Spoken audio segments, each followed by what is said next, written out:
Between 1847 and 1852, three well-known plantation families in the Tennessee River Valley of northern Alabama lost everything. The events were so shocking that local newspapers wouldn't print the full stories. 23 people died on these estates. Some died from fever, others from accidents that couldn't be explained, and a few died in ways that the county coroner called unnatural cessation of vital functions. Ledgers, letters, and testimonies that judges ordered sealed for more than 100 years held the common thread that connected these tragedies. One woman was at the center of every disaster. Her name was on ownership papers, household inventories, and eventually, criminal records. But families who were desperate to protect their reputations and a legal system that didn't want to deal with what her existence showed about the foundations of Southern society made it hard to find out whose true story was. Before we go on with Rachel's story, a woman whose intelligence and determination would show the darkest contradictions of antebellum Alabama, I want to invite you to join our community of truth seekers.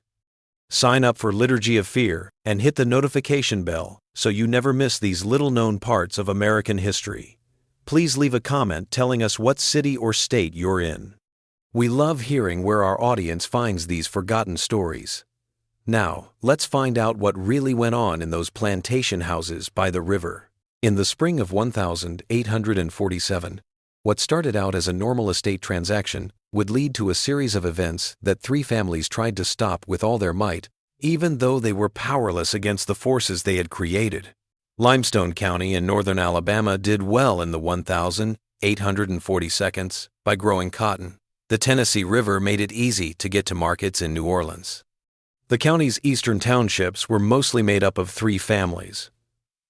The Rutledge family owned Fairmont, a plantation that was 2,400 acres big and had 87 slaves working on it.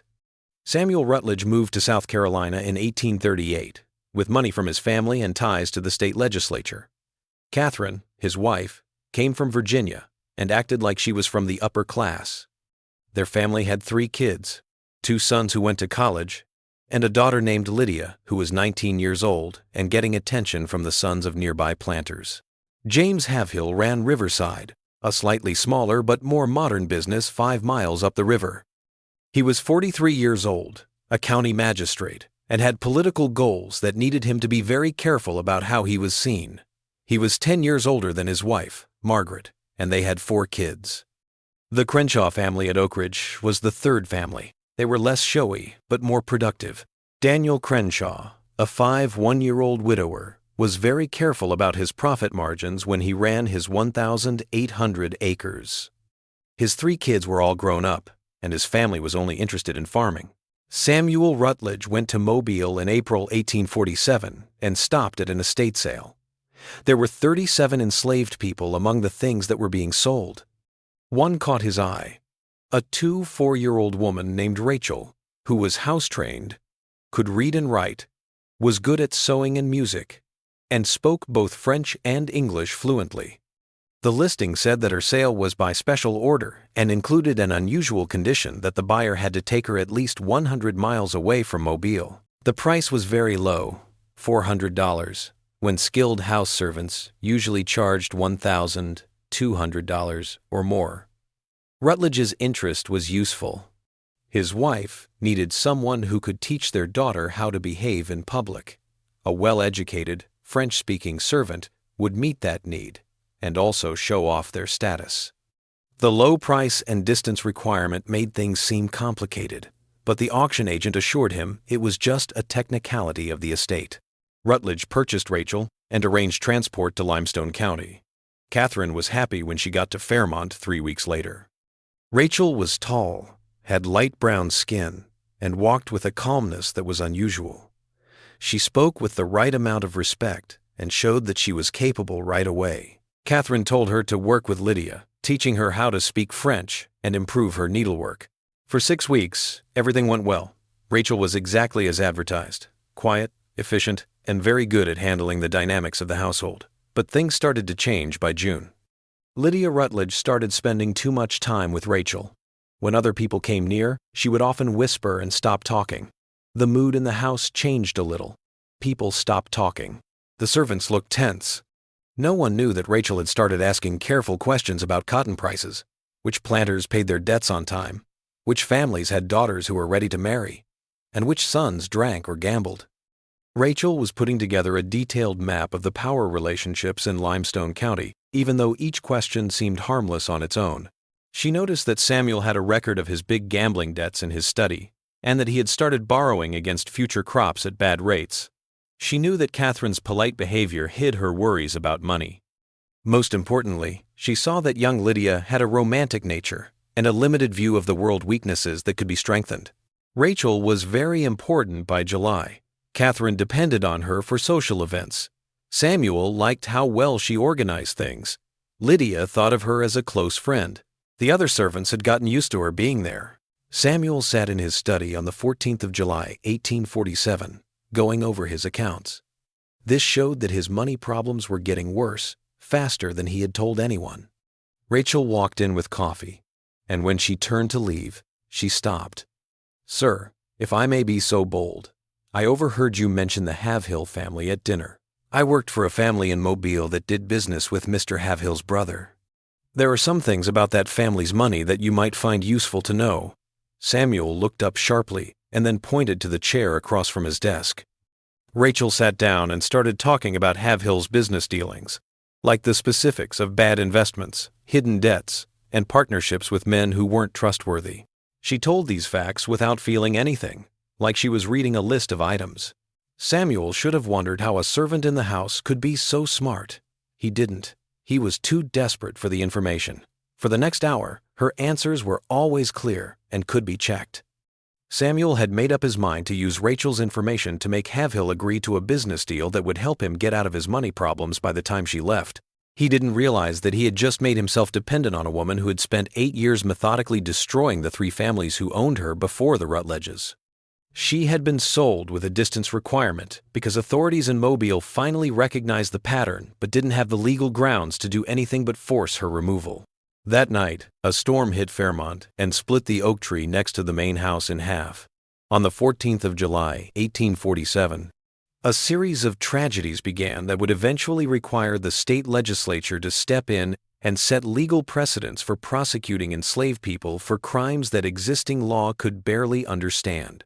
Samuel Rutledge started his plan with a sense of confidence that came from being desperate.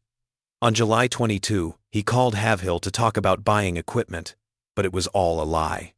After the formalities were over, Rutledge brought up some troubling rumors about Havill's land speculations in 1845. He gave specific details that showed he knew what he was talking about. Havill's grip on the chair got tighter.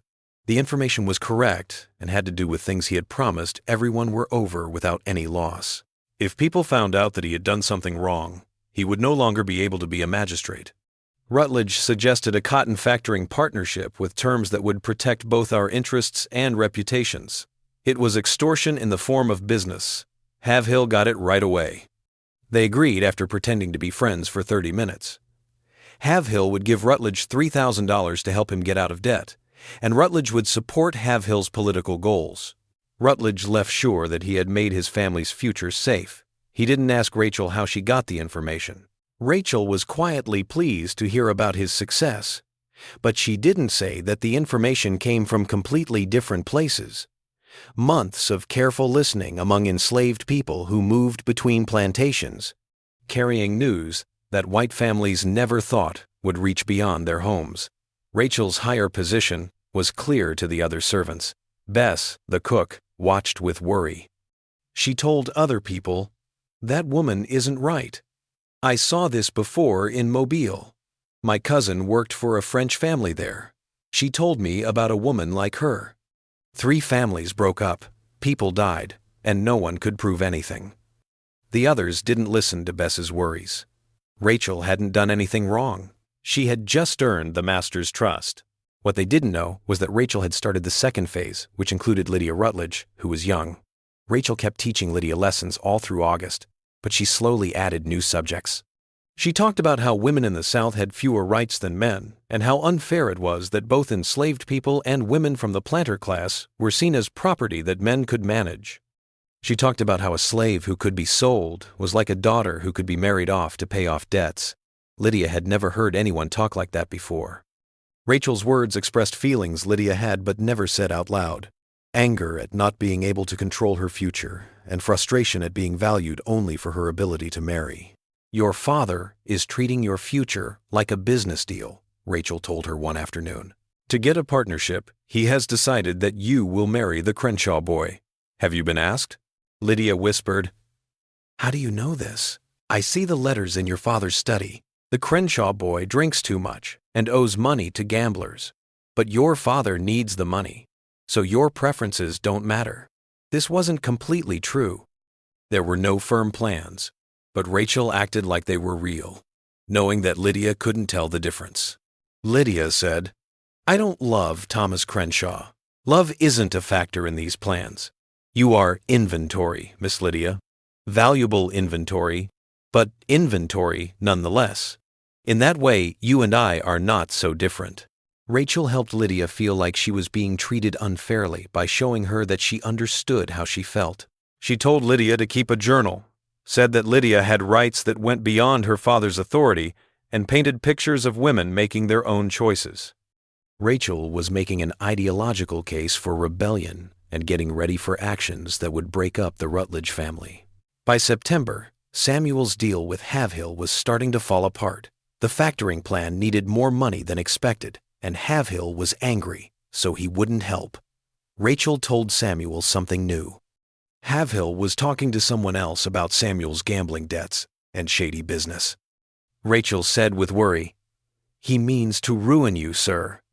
He looks for ways to hurt your reputation so he can leave without looking bad." Samuel's anger was instant. At the meeting of the Agricultural Society, he publicly confronted Haverhill. The fight turned into a scandal. Two well-known people going to war with each other. Rachel had gotten exactly what she wanted, a fight that would ruin both families. She kept working with Lydia. Lydia went missing from Fairmont on the 18th of September, 1847. She wrote a note saying that she didn't want to follow her father's plans and wanted to live her own life. Catherine quickly recognized that the note used words that were not Lydia's. Words about women's rights and natural rights. The plantation went crazy. Samuel set up searches. Catherine fell down from being too nervous. They asked every slave questions, and some were beaten. Rachel showed the right amount of shock and sadness, saying she didn't know what Lydia was going to do. She looked really upset and cried convincingly. The search went on for 3 weeks. There were ads in the papers. There were rewards. Haverhill spread rumors that Rutledge's bad management of his home had let his daughter get bad ideas from bad people. The truth was worse. Lydia didn't leave on her own. Rachel had been getting her ready mentally for months, and then she used her connections in the secret network of free blacks and escaped slaves to help her leave. Lydia thought she was being independent. In reality, she had been tricked into doing something that would ruin her family's reputation and help Rachel's goal of creating chaos that would keep the Rutledges from seeing what was really going on. Rachel had already started working on her next target while they were looking for her. She had met Daniel Crenshaw at a social event in August and impressed him with how smart and well-mannered she was. Crenshaw, who lived alone with men, wanted to hire someone to do Rachel's work for him. In late September, he went to Samuel and offered to buy her. Samuel, who was getting more and more paranoid and needed money to pay for the search, agreed to the sale. Rachel was moved to Oak Ridge for $900, which was more than twice what Samuel paid. This was a big profit for him when he really needed the money. On the 3rd of October, 1847, Rachel left Fairmont. She left a broken family behind. Lydia was missing. Samuel's plans were falling apart. Catherine's health was broken, and the family's reputation was ruined. Bess stood by the kitchen door and made the sign to keep evil away. "Lord, have mercy on the Crenshaw family," she said softly. "That woman brings destruction like a plague." She was right. Rachel had already started working at Oak Ridge, and Daniel Crenshaw, who thought he was smart and couldn't be fooled by women, had no idea he had just bought the thing that would ruin his life. That year, the October rains came early, cutting off the plantations from each other. Rachel got used to her new home in that quiet place and started watching the Crenshaw family with the same clinical interest she had shown the Rutledges. She had ruined one family's life. There were still two left, and the worst part had not yet begun. Daniel Crenshaw's Oak Ridge ran with strict efficiency. Since his wife's death in 1842, he had stopped pretending to be social and instead focused on farming and making money. He taught his three kids, Margaret, 23, William, 21, and Samuel, 19, how to be good at business and practical skills. Rachel knew right away that Oak Ridge was going to be harder than other places. Daniel wasn't easily swayed by sophisticated achievements or feminine charm. He thought that being able to do things was important. His kids, especially Margaret, were smarter and more aware than Lydia Rutledge.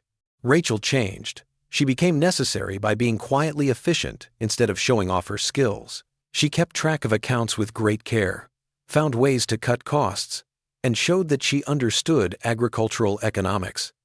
Daniel soon began asking her for advice on things other than running the house, like crop rotation, trends in the cotton market, and buying new equipment. This upset Margaret, who had been in charge of the house since her mother died and didn't like having to move because of a new servant. Like her father, Margaret was smart and practical. But she also had something that other people didn't. She didn't trust Rachel's two perfect skills. "Father, don't you think it's strange," Margaret said one November evening, "that this woman has a lot more education than you would expect from someone sold for such a low price?" The Rutledge disaster happened soon after they bought her. Maybe that's just a coincidence, but maybe not. Daniel didn't listen to his daughter's worries. Samuel's bad business practices led to the Rutledge disaster. Rachel has been nothing but helpful. I won't get caught up in women's hysteria over coincidences. Margaret didn't say anything else, but she started to pay close attention to Rachel. She noticed little things, like how Rachel's eyes followed conversations, the questions she asked field workers in a subtle way, and how carefully she paid attention to correspondents and visitors. Margaret couldn't put her finger on what was wrong, but she became more and more sure that Rachel was studying the family for reasons that had nothing to do with running the house. Margaret didn't know that Rachel's plan for this family needed more time and different methods. Daniel couldn't be controlled by his social insecurities because he didn't have any. His kids couldn't be swayed by emotional weakness because they had been taught to value reason over feelings. Rachel needed to find real weaknesses, not make them. By early December, she had found what she needed in the plantation's financial records. Daniel had been borrowing small amounts on a regular basis, not big amounts, but patterns that showed he was under financial pressure even though he seemed to be making money. He was paying interest at rates that would be impossible to keep up with in 2 years. Rachel saw the pattern. Crenshaw was putting money into something other than cotton farming, something so costly that he had to borrow money without telling anyone. She started looking into it with her usual patience. She had found the answer by the end of December. Crenshaw wanted to buy more bottomland that would almost double the size of Oak Ridge, but he didn't have the money he needed. He was betting that cotton prices would stay high long enough for him to pay off his debts before they took all of his money. This was useful information, but Rachel didn't do anything right away. She needed more than just knowing how much money Daniel had. She needed leverage to make certain kinds of chaos. James Havill showed up in January 1848 as that leverage. Havill was now vulnerable to his own creditors because Rutledge's business had failed. The forced partnership had gone horribly wrong, and Havill needed more money. He knew that Daniel Crenshaw was the county's most financially stable planter, so in the middle of January, he went to him with a proposal for a factoring partnership. Rachel was there when Havill came over. She served drinks and acted like she wasn't paying attention, but she was really paying attention, and what she heard was exactly what she needed. Havill was so desperate that he was willing to make very good offers. Crenshaw was thinking about it because it would help him buy land without showing that he was overextended. Rachel was able to talk to Daniel alone after Havill left. She was worried about Havill's reputation. "Sir, I don't presume to involve myself, but when I served at Fairmont, I learned that Mr. Havill destroyed Mr. Rutledge through deliberate manipulation and false dealing." The partnership became a trap that ruined the Rutledge family. This was a complete reversal of the story she'd told Samuel 6 months earlier. The two men couldn't compare notes, so the contradiction didn't matter. They were full of hatred for each other that Rachel helped grow. Daniel was interested in what he heard. Rachel kept feeding his doubts with carefully chosen comments over the next few days.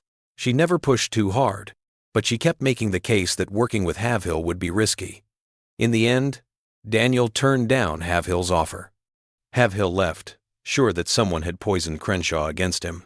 Naturally, he thought of the Rutledge family. Rachel had now set up a three-way feud between the county's most powerful families. But this was still getting ready. To carry out the destruction she had in mind, she needed one more thing: taking advantage of a secret that none of them knew about. The secret had to do with William Crenshaw and a relationship he had been keeping from everyone for more than a year. William had fallen in love with Anna Pritchard, the daughter of an Athens shopkeeper. This was much lower on the social ladder than Daniel had hoped for his son. William planned to make it seem like the situation was real, after he quietly married the girl. Rachel heard about this through her connections with enslaved people who traveled between town and country. By the middle of February, she knew everything: when they would meet, what was in the letters, and their plans for a wedding in March. Rachel planned for Daniel to find out about his son's secret in the worst way possible on February 19. She made sure that Daniel was there when Anna sent a letter to William and William wasn't.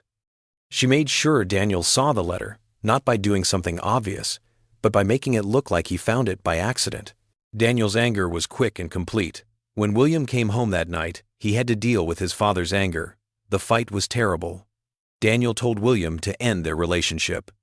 William said that he had already married Anna 2 weeks before. The girl was going to have a baby. The marriage was real in the eyes of the law. Daniel told his son to leave right away and cut him off from his inheritance. That night, William left. He was kicked out of his family and lost his inheritance. Margaret and Samuel tried to mediate, but their father wouldn't listen. Rachel was happy to see these things happen. The Crenshaw family was now broken up. Daniel's reputation for being wise in real life was hurt. The family's biggest strength, its ability to stay together, had been broken. Rachel wasn't done, though.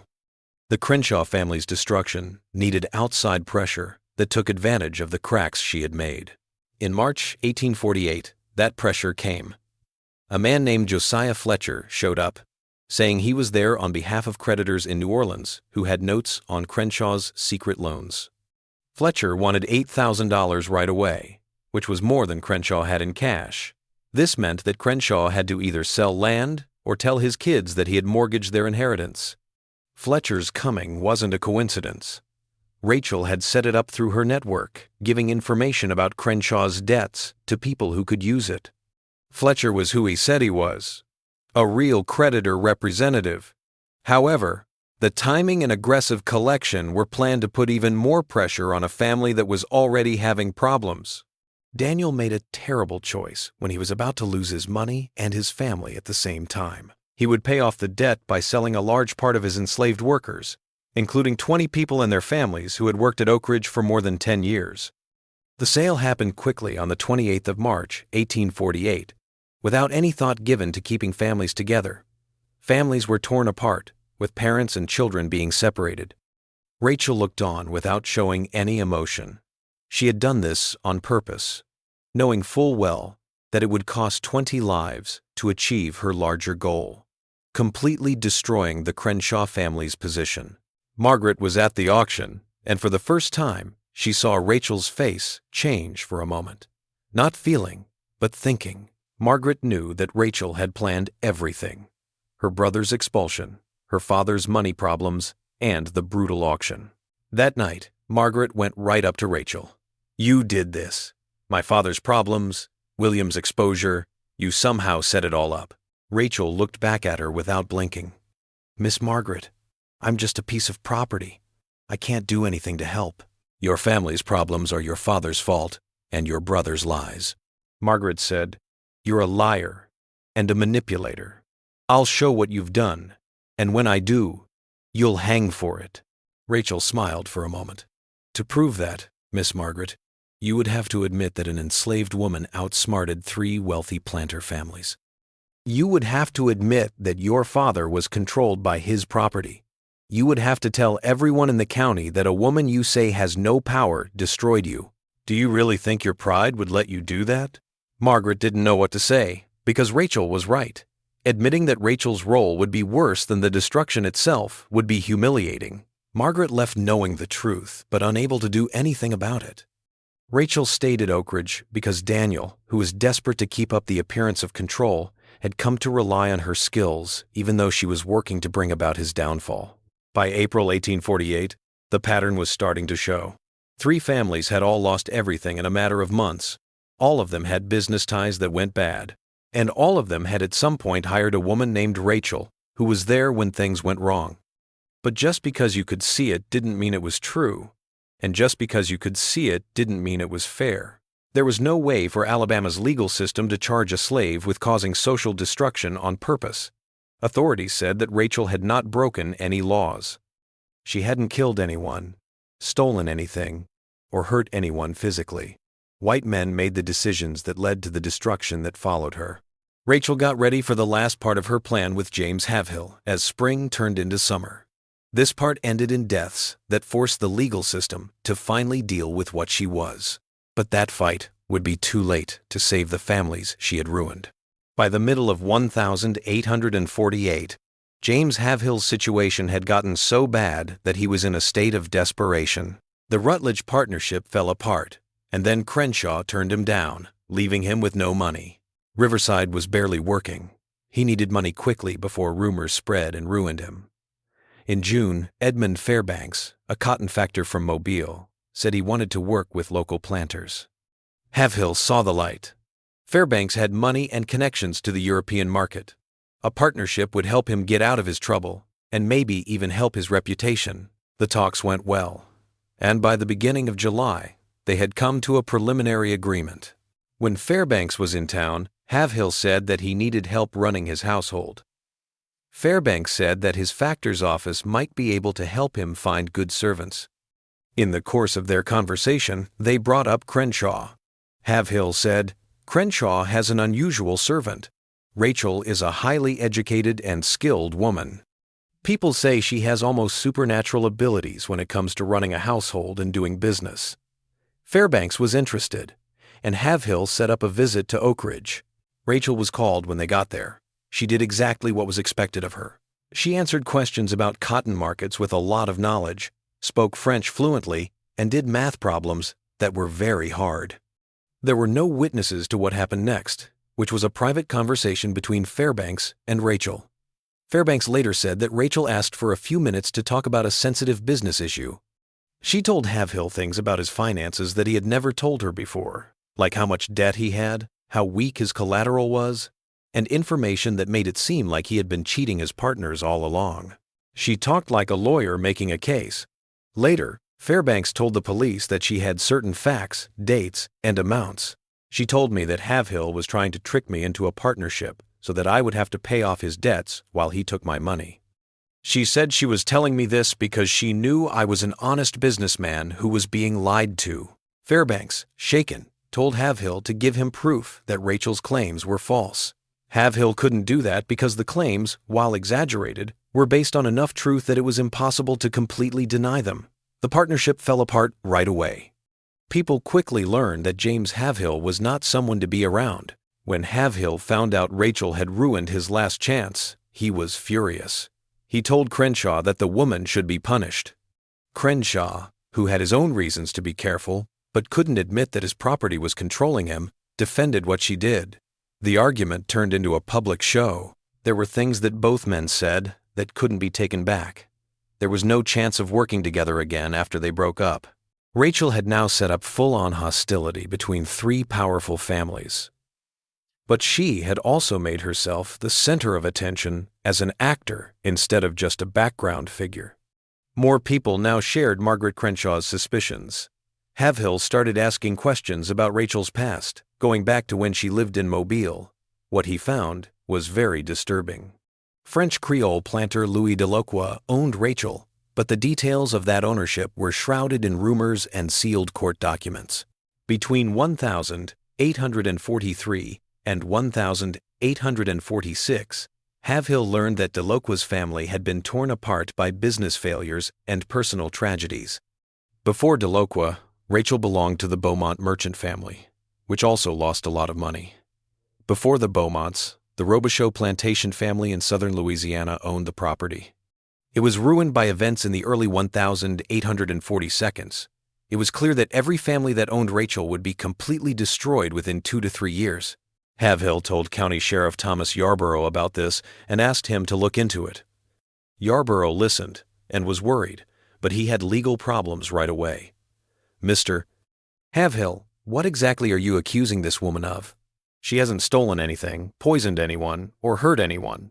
You're talking about business failures and family problems that happened to people who owned her. That's not a crime under any law I know. She plans disasters, Haverhill said over and over. She looks at families, finds their weaknesses, and then uses manipulation and damaging intelligence to destroy them on purpose. Even if I could prove that, which I can't, there's no law that makes that kind of behavior illegal. You're asking me to prosecute a piece of property for being smarter than the white men who owned her. This was the main legal issue that would make it hard for anyone to deal with Rachel's actions after that.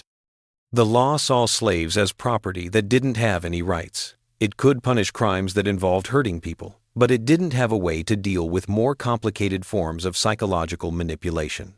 Haverhill was angry and tried something else.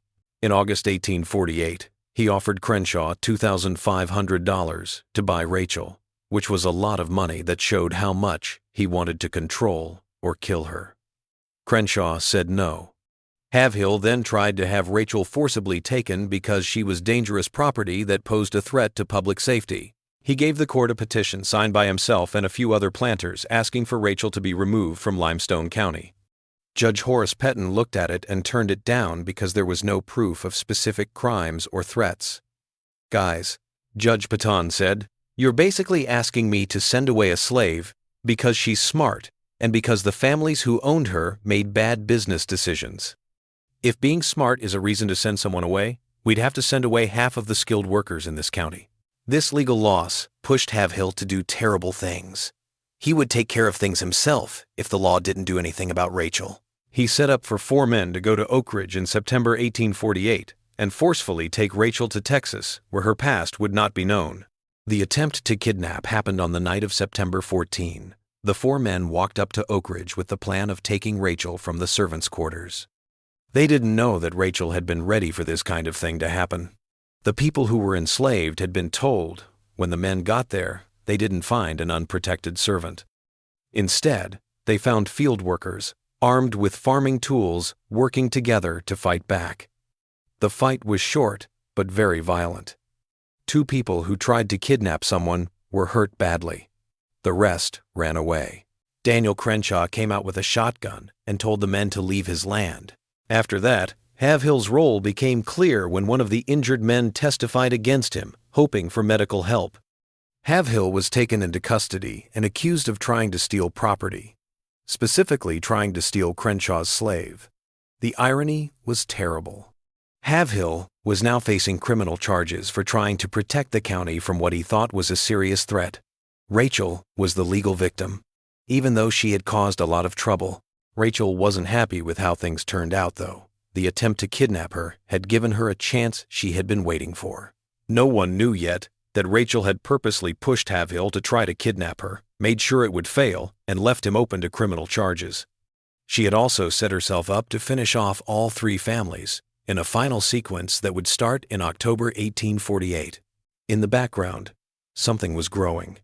Real love between her and Samuel Crenshaw, Daniel's youngest son. Samuel was 19 years old, idealistic, and unlike his father and siblings, he saw Rachel not as property, but as a very smart person who was stuck in an unfair system.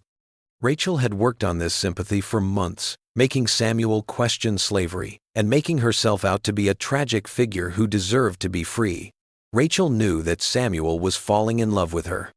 She had carefully encouraged his love for her, never going too far and getting his father's attention, but she had built up an emotional bond that she could use when the time was right. In late October, she told Samuel that Haverhill's friends were planning another kidnapping, this time with the goal of killing her so she wouldn't have to testify against Havill in court. This was not true. There was no such plan, but Samuel thought there was. Rachel said that the only way she could be safe was if she was free and far away from Alabama. She said that if someone helped her get to a free state, she could start over and be valued for her intelligence instead of being afraid of it. Samuel agreed to help because he loved and believed in what he was doing.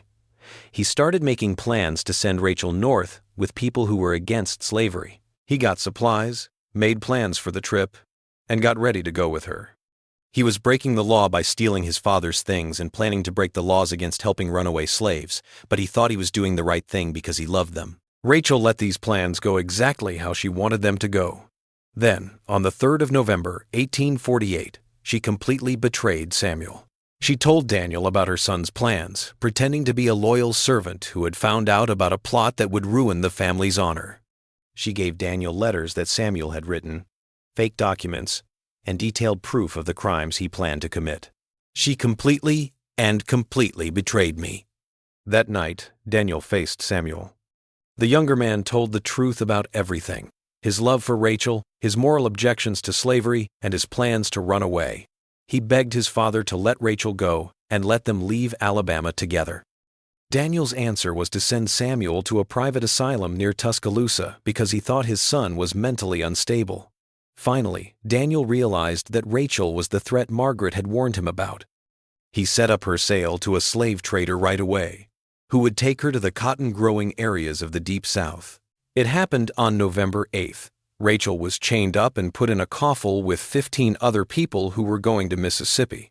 As she left Oak Ridge, she looked back at the Crenshaw family. Daniel was stiff with rage. Margaret was relieved but heartbroken by her brother's decision, and the enslaved community watched in silence. Before the wagon took Rachel away, she said, "You made everything I did necessary." It looked like Rachel's time as queen was finally over. She was not there. The families she had targeted were broken, but still alive, and the legal system had found a way to get rid of the threat without having to deal with uncomfortable questions. But this wasn't the end. Rachel had left behind one last thing that would go off in her absence, causing deaths that couldn't be written off as accidents. These deaths finally forced Alabama's legal system to admit what she was. Just when we thought we knew everything Rachel could do, things get even worse in Limestone County. If this story is making you shiver, send this video to a friend who likes dark mysteries. If you like what we do, hit the like button. And don't forget to sign up so you never miss stories like this. Let's find out what happens next, together. The first death happened on the 23rd of November, 1848, exactly 15 days after Rachel left. James Havill was found dead in his Riverside study, apparently from a gunshot wound he gave himself. The situation pointed to suicide. Havill was by himself when the shot rang out. He used his own gun and left a note saying he was depressed about his upcoming trial and the fact that he was going to go broke. Margaret Havill quickly questioned the explanation of suicide. She was sure that James would never kill himself. She said he had been working on legal defense strategies and was sure he would be found not guilty just a few days before. She thought the placement of the wound, a shot to the right temple from a left-handed man, was strange. The most important thing is that his study was missing a number of financial documents, including ones that could have backed up his claims about how Crenshaw ran his business. Sheriff Yarborough looked into it, but didn't find any proof that anyone else was involved. Someone had locked the house from the inside. There were no signs of forced entry. No one who saw the event reported seeing anyone come close to Riverside that night. Yarborough ruled the death a suicide and ended the investigation. He privately said he was glad that a hard case was solved without a public trial that would have embarrassed many families. Margaret Havill said no.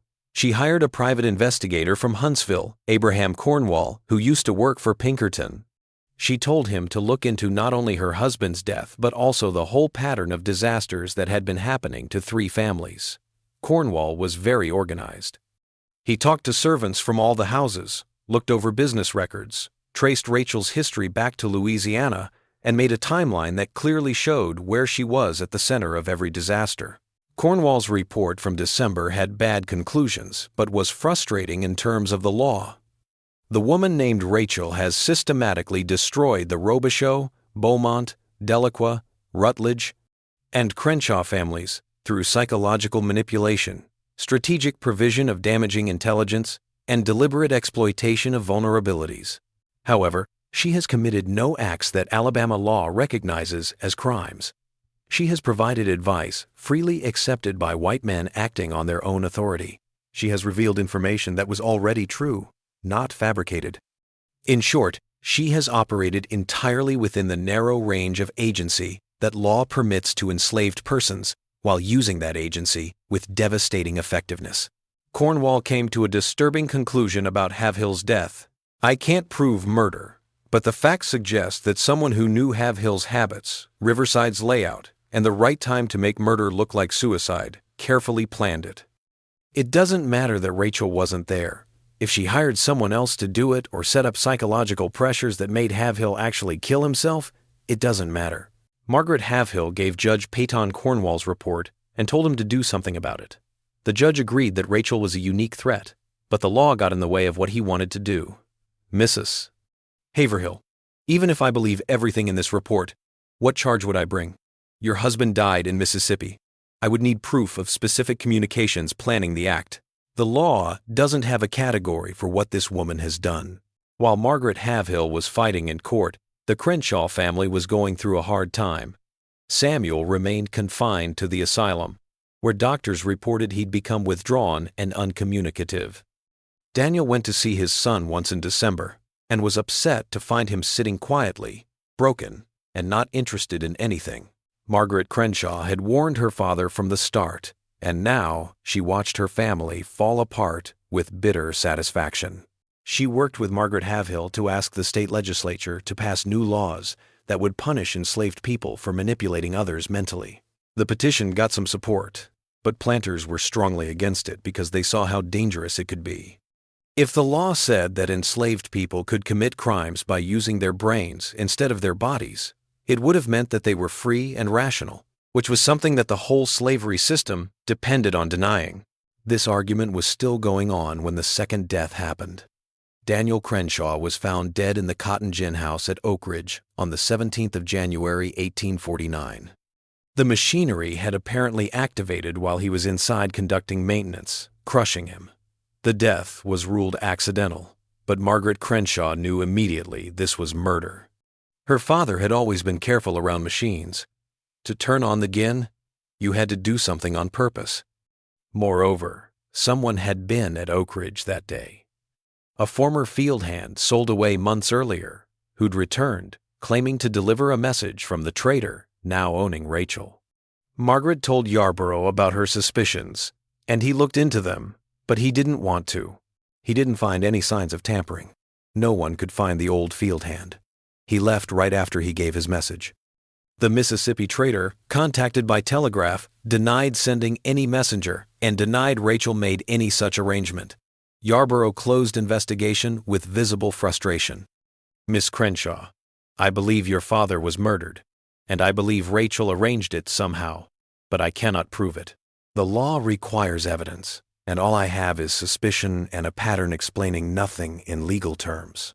The two Margarets work together completely now.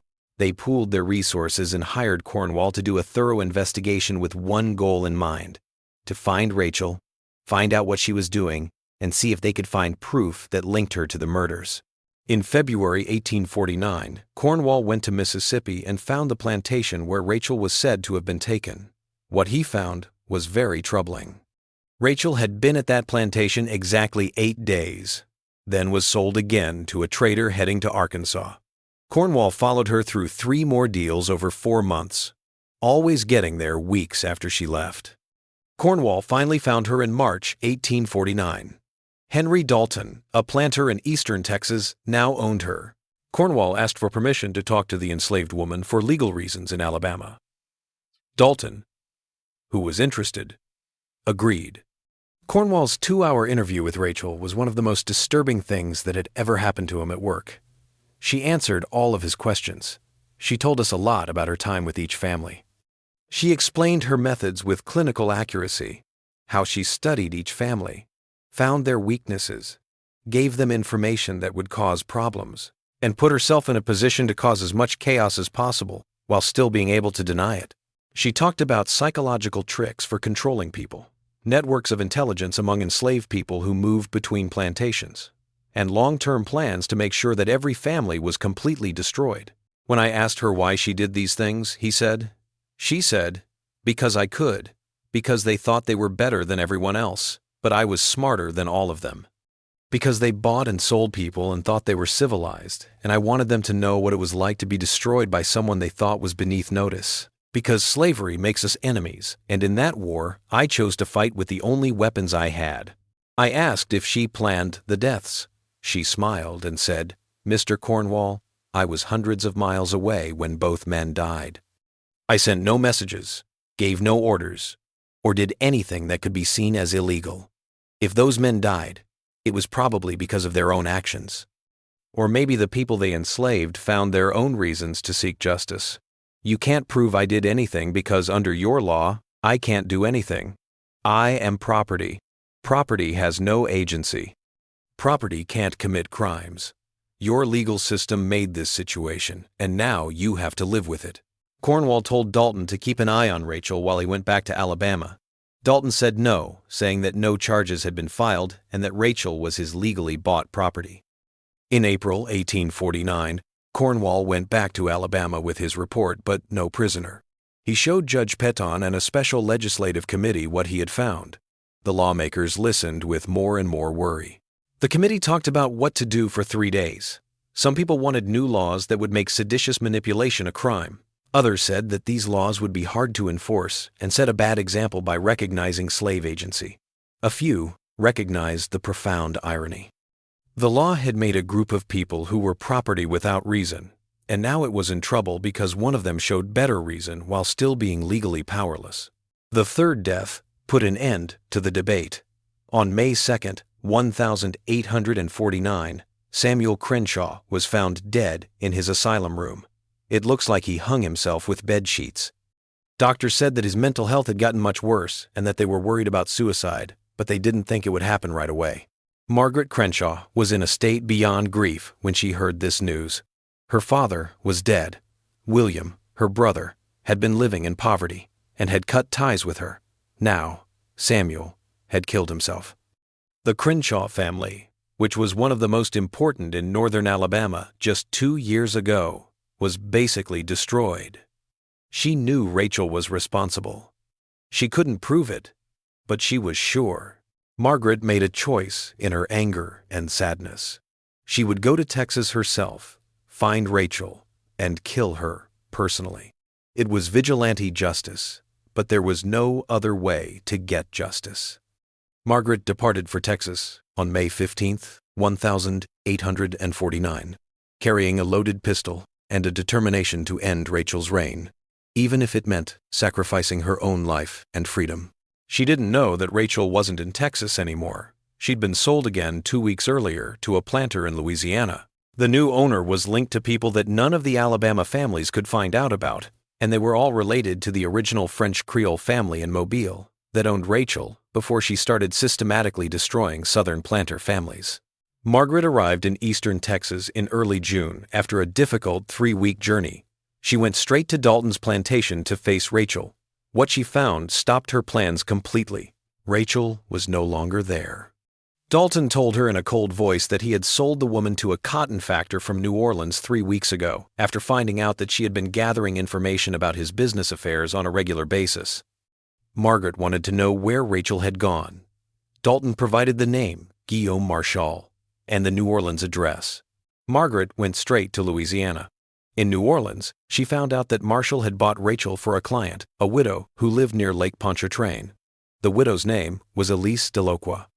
She was the second wife of Louis Delacroix, a French Creole planter whose estate sale in Mobile had brought Rachel to Samuel Rutledge 2 years before.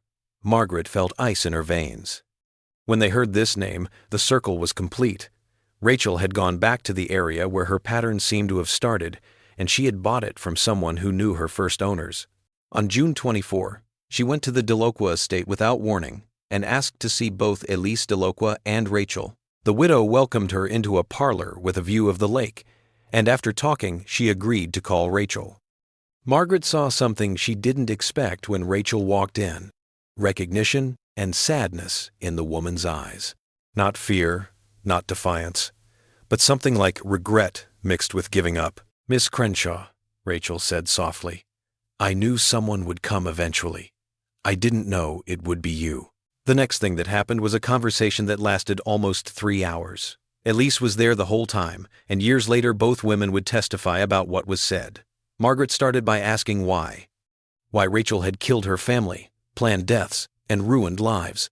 Rachel's answer was full. She talked for almost an hour without stopping, telling a story that started 15 years earlier in Virginia, not with the Robichaux family in Louisiana. Rachel was born free in Richmond to a free black craftsman and a French woman. Her mother taught her how to read, write, speak French, sew, and play music.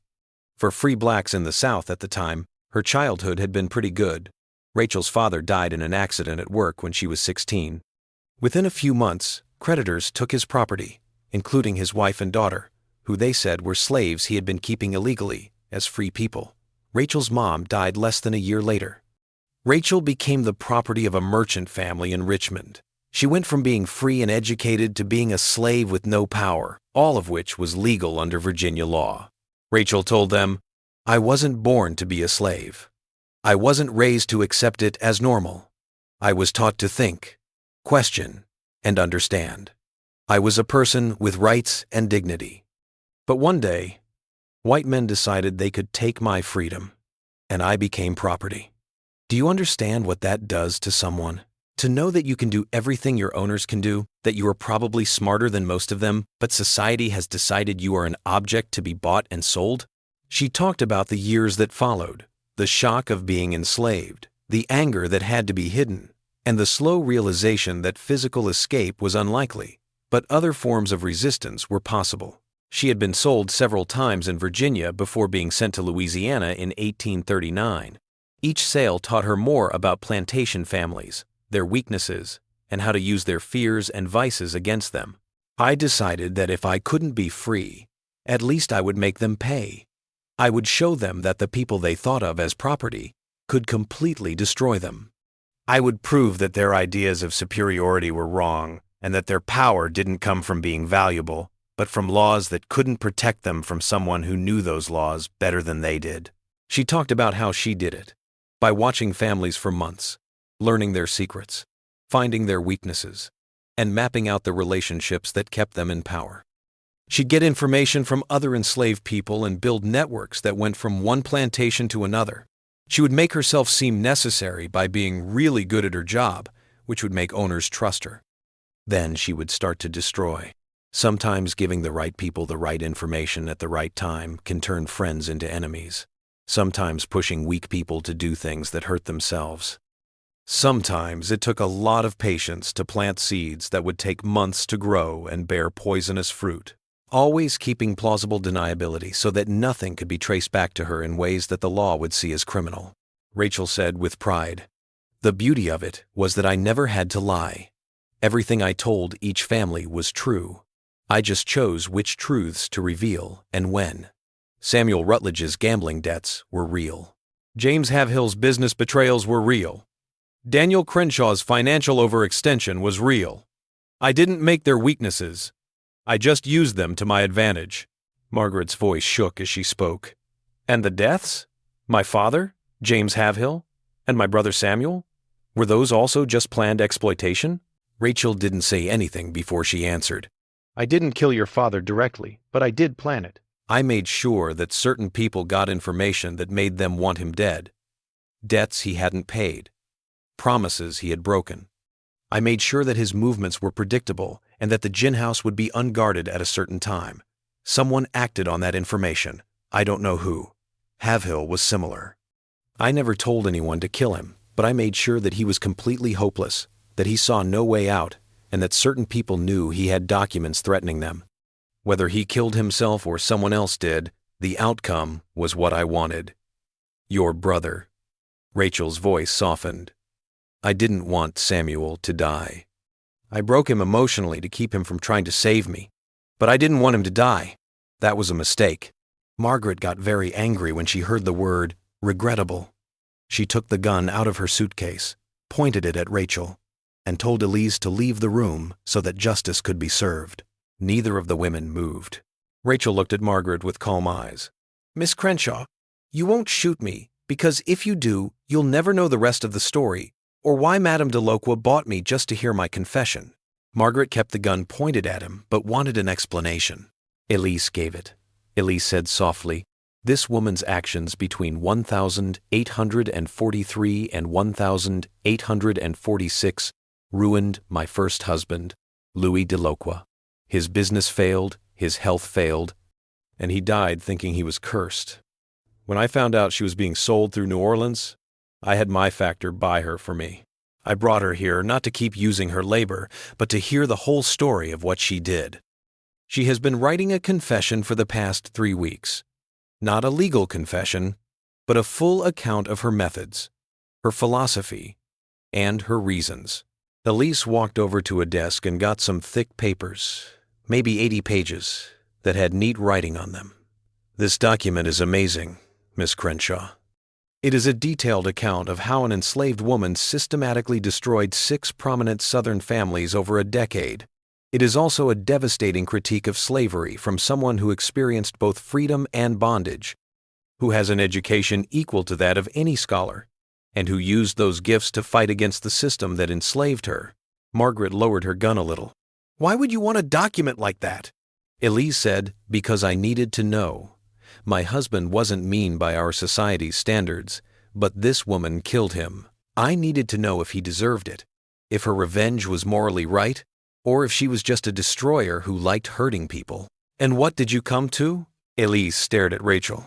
"I came to the conclusion that slavery makes women like Rachel and then act surprised when they use the only weapons they have." "I came to the conclusion that a system that turns smart people into property should expect those people to fight back in any way they can. I came to the conclusion that my husband's death was not random cruelty, but planned warfare by an enemy he never saw as human enough to be dangerous." Margaret said, "That doesn't make what she did okay. It doesn't bring back my brothers or my father." "Yes," Elise said. "Nothing can do that, but maybe understanding can stop more Rachels from being made in the future." Rachel said something else. "Miss Crenshaw, you came here to kill me. I won't stop you if you want to, but I ask you to think about this. If you kill me, you show that the system works, that white people can kill black people who threaten them. If you let me live, you show something even more disturbing, that you can't stop someone like me, that your legal systems are weak against intelligence they refuse to acknowledge, and that slavery has the seeds of its own destruction." Margaret stood with the gun pointed at the woman who had ruined her family and knew she was facing something bigger than just getting back at her. Rachel was more than just a criminal. She was a sign of how unstable the whole social order was at its core. She had shown that enslaved people could be smarter than their owners, could use the supposedly superior white race, and could get revenge that no law could stop. Killing her wouldn't help. Her knowledge, her methods, and the confession she had written would not die with her. And there would be other Rachels, other smart slaves who fought back because it was too hard to deal with the fact that they were treated like property even though they had all the human abilities. Margaret dropped the gun all the way down. "I won't kill you, but I won't let you get away with it either. I will tell the Alabama legislature and newspapers all over the South about your confession. I will make sure that every slaveholder in America knows what you did and how you did it." Rachel looked her straight in the eye. "That is your right, Miss Crenshaw, but think about this. If you tell people about my methods, you also tell them about my intelligence, my humanity, and my moral critique of the system that enslaved me.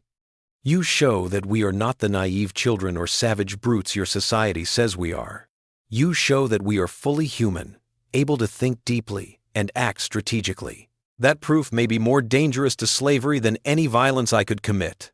That was the end of the fight. Margaret took care of Rachel's confession. Rachel stayed at the Delacroix estate, not knowing what would happen next. Margaret went back to Alabama with the confession and started the process of making it known to the authorities. In 1850, the Alabama legislature made new laws that dealt with crimes committed by enslaved people that involved psychological manipulation. But these laws were unclear, hard to follow, and in the end, useless. They recognized the issue Rachel embodied, without resolving it, as the core contradiction persisted. Acknowledging that enslaved individuals could perpetrate complex crimes necessitated the recognition of their intelligence and autonomy, thereby destabilizing the entire ideological foundation of slavery. After 1850, there are no more records of Rachel. There is no way to tell from the documents we have whether she stayed with Elise, was sold again, escaped to freedom, or died. She disappeared into the sea of slaves, and no one knows what happened to her. But her legacy lives on. No legal solution could fix the damage Rachel did to the family she hurt. Samuel Rutledge never got better after he fell and died in 1853. In 1851, Lydia was found in Ohio, where she was living under a false name and refusing to go back to Alabama. In 1852, Margaret Havill married again and tried to start over in a place far from Limestone County. Margaret Crenshaw was never married. She spent the rest of her life taking care of what was left of the estate and obsessively writing down everything Rachel did. Margaret wrote in her journal in 1867, "I have spent 18 years trying to understand that woman. I understand her methods and her motivation now. What I can't understand is why I almost admire her, even though I hate her for what she did to my family. She was an enemy of great intelligence and determination, and she won our war completely." Margaret passed away in 1871, leaving behind boxes of papers about Rachel's case. People gave these papers to the Alabama Department of Archives, where they mostly sat untouched until the 1,960 seconds. Researchers could only see the confession for a short time in the 1,970 seconds before it was locked up again. Scholars who looked at it said it was one of the most detailed first-person accounts of slave resistance ever written. One passage from Rachel's confession appears repeatedly in historical works. Her explanation of why she chose psychological manipulation rather than physical violence. "I could have killed individual owners with poison or in their sleep. Many enslaved people have done so and been caught and executed. But individual murders change nothing. They are replaced by new owners, and the system continues. I chose instead to destroy families completely and visibly, to demonstrate that intelligence is a weapon more powerful than violence, and to prove that the people white society considers property are capable of sophisticated resistance that their laws cannot address. I wanted them to fear our minds more than our hands, because they can chain hands, but they cannot chain thought." This mystery shows us that brains and willpower can be just as deadly as violence. But it also shows how bad it is for people when systems take away their basic humanity. What do you think of this tale? Do you think Rachel's actions were justified, resistance, or destruction that can't be forgiven? Please leave your comment below. If you liked this story and want to read more hidden chapters of American history like this one, subscribe, hit the notification bell, and tell someone who likes mysteries that make us think about the past. In the next video, see you.